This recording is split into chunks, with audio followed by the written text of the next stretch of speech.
Marathi Bigg Boss social media स्टारमुळे चांगलेच गाजलेलं पाहायला मिळत आहे. धनंजय पवार, अंकिता, सूरज चव्हाण या सेलिब्रिटींनी बिग बॉसच्या घरात खरे मनोरंजन केले आहे अशी प्रतिक्रिया प्रेक्षक देत आहेत.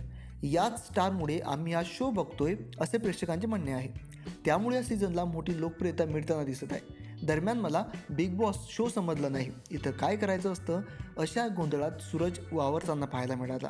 परवानगी नसतानाही निक्की तांबोळी बेडवर बसली म्हणून सूरज वर्षा उसगावकर यांच्याजवळ तक्रार करत होता. याचमुळे सूरजला निक्की ओरडली सुद्धा.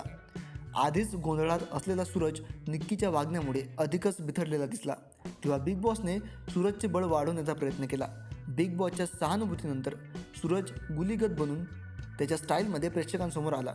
तेव्हा त्याच्या साधेपणामुळे प्रेक्षकांनी त्याचे कौतुक केले. पण सूरजला बिग बॉसच्या घरात दुय्यम वागणूक दिली जात आहे असे मत चला हवं येऊ द्या फेम अंकुर वाढवेने दिले आहे.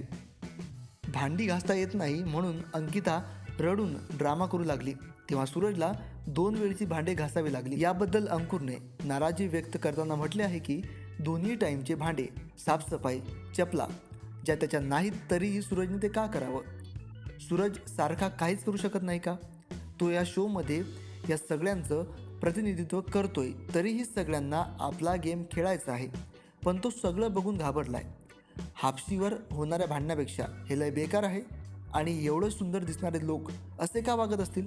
कदाचित ह्यातच तो अडकलाय. बाकी लोकांना भांडी घासता येत नाही म्हणून रडणारे आणि जरी तुझे जोडे नसतील तरी ते बाजूला ठेव सांगणारे आणि माझे नाहीत मी नाही उचलणार म्हटल्यावर सूरजवर चढ चढतात.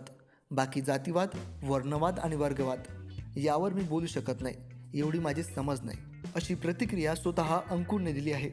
मित्रांनो, तुम्हा सर्वांना सूरज चव्हाण याच्याविषयी काय वाटतं कमेंट सेक्शनमध्ये कमेंट करून नक्की सांगा.